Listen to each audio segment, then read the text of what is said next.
Chapter 11. I lay on my straw, but I could not sleep. I thought of the occurrences of the day. What chiefly struck me was the gentle manners of these people, and I longed to join them, but dared not. I remembered too well the treatment I had suffered the night before from the barbarous villagers, and resolved, whatever course of conduct I might hereafter think it right to pursue, that for the present I would remain quietly in my hovel, watching, and endeavoring to discover the motives which influenced their actions. The cottagers arose the next morning before the sun. The young woman arranged the cottage, and prepared the food, and the youth departed after the first meal. This day was passed in the same routine as that which preceded it. The young man was constantly employed out of doors, and the girl in various laborious occupations within. The old man, whom I soon perceived to be blind, employed his leisure hours on his instrument, or in contemplation. Nothing could exceed the love and respect which the younger cottagers exhibited towards their venerable companion. They performed towards him every little office of affection and duty with gentleness, and he rewarded them by his benevolent smiles. They were not entirely happy. The young man and his companion often went apart, and appeared to weep. I saw no cause for their unhappiness, but I was deeply affected by it. If such lovely creatures were miserable, it was less strange that I, an imperfect and solitary being, should be wretched. Yet why were these gentle beings unhappy? They possessed a delightful house, for such it was in my eyes, and every luxury. They had a fire to warm them when chill, and delicious viands when hungry. They were dressed in excellent clothes, and, still more, they enjoyed one another's company and speech, interchanging each day looks of affection and kindness. What did their tears imply? Did they really express pain? I was at first unable to solve these questions, but perpetual attention, and time, explained to me many appearances which were at first enigmatic. A considerable period elapsed before I discovered one of the causes of the uneasiness of this amiable family. It was poverty, and they suffered that evil in a very distressing degree. Their nourishment consisted entirely of the vegetables of their garden, and the milk of one cow, who gave very little during the winter, when its masters could scarcely procure food to support it. They often, I believe, suffered the pangs of hunger very poignantly, especially the two younger cottagers, for several times they placed food before the old man, when they reserved none for themselves. This trait of kindness moved me sensibly. I had been accustomed, during the night, to steal a part of their store for my own consumption, but when I found that in doing this I inflicted pain on the cottagers, I abstained, and satisfied myself with berries, nuts, and roots, which I gathered from a neighboring wood. I discovered also another means through which I was enabled to assist their labors.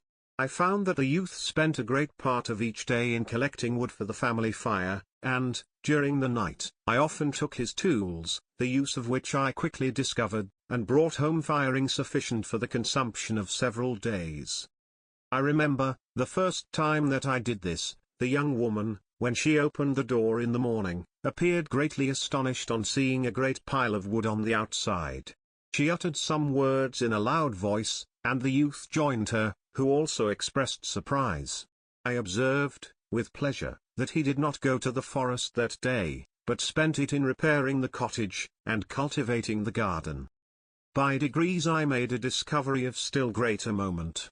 I found that these people possessed a method of communicating their experience and feelings to one another by articulate sounds.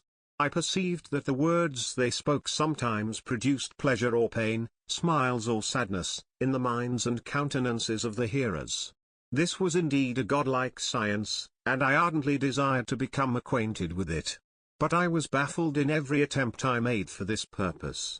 Their pronunciation was quick, and the words they uttered, not having any apparent connection with visible objects, I was unable to discover any clue by which I could unravel the mystery of their reference. By great application, however, and after having remained during the space of several revolutions of the moon in my hovel, I discovered the names that were given to some of the most familiar objects of discourse. I learned and applied the words fire, milk, bread, and wood. I learned also the names of the cottagers themselves. The youth and his companion had each of them several names, but the old man had only one, which was father. The girl was called sister, or Agatha, and the youth Felix, brother, or son. I cannot describe the delight I felt when I learned the ideas appropriated to each of these sounds, and was able to pronounce them.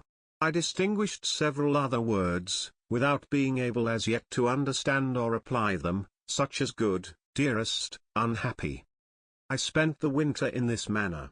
The gentle manners and beauty of the cottagers greatly endeared them to me. When they were unhappy, I felt depressed; when they rejoiced, I sympathized in their joys. I saw few human beings beside them, and if any other happened to enter the cottage, their harsh manners and rude gait only enhanced to me the superior accomplishments of my friends.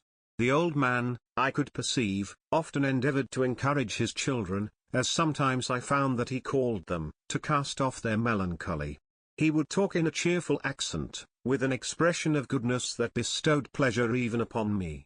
Agatha listened with respect, her eyes sometimes filled with tears, which she endeavored to wipe away unperceived, but I generally found that her countenance and tone were more cheerful after having listened to the exhortations of her father.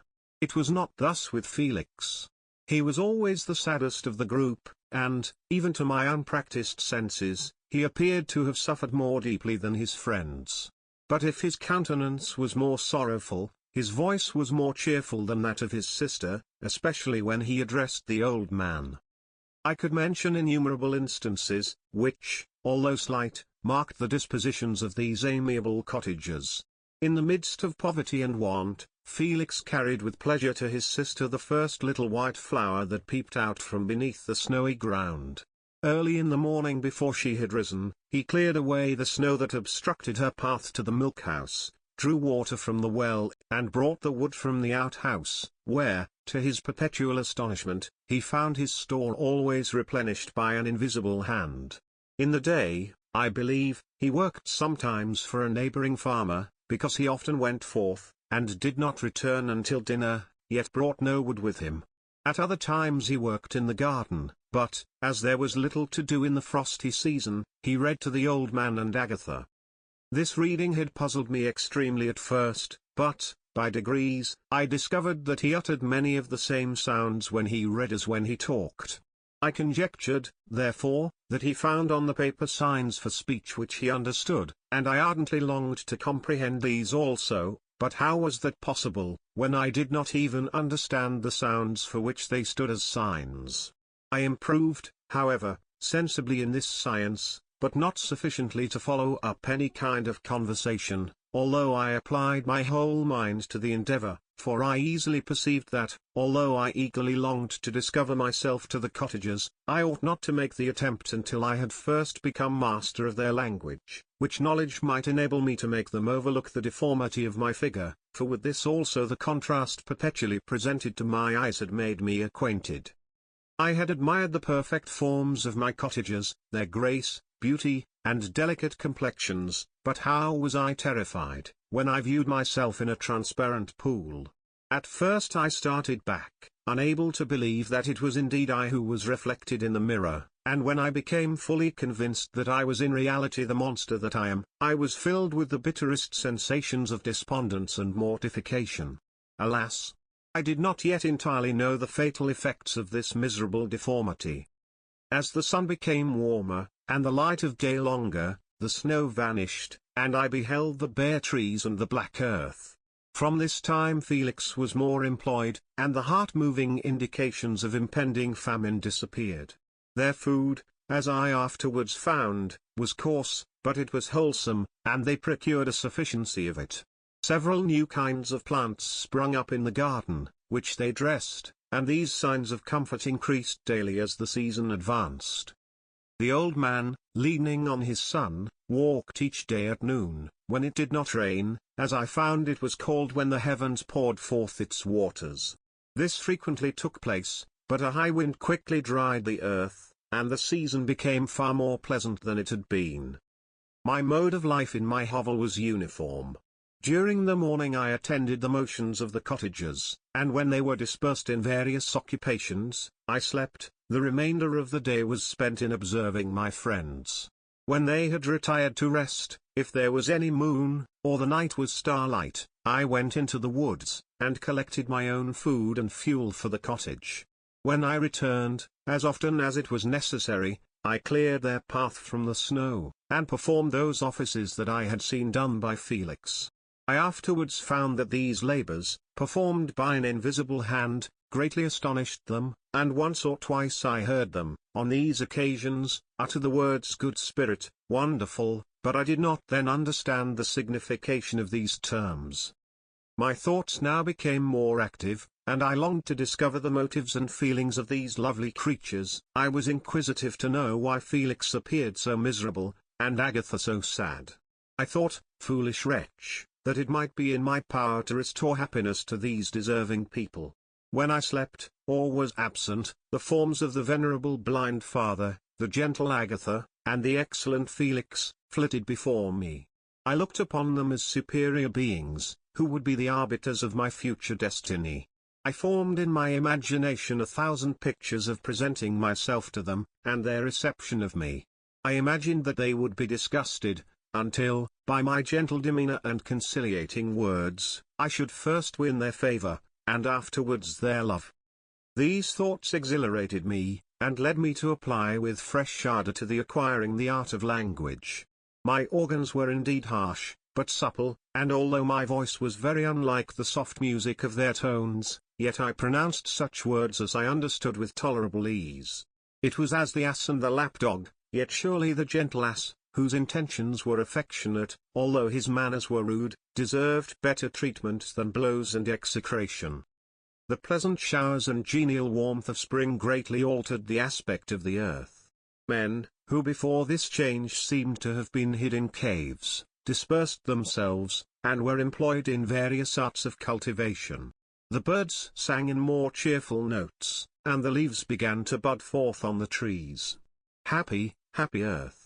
Fit habitation for gods, which, so short a time before, was bleak, damp, and unwholesome.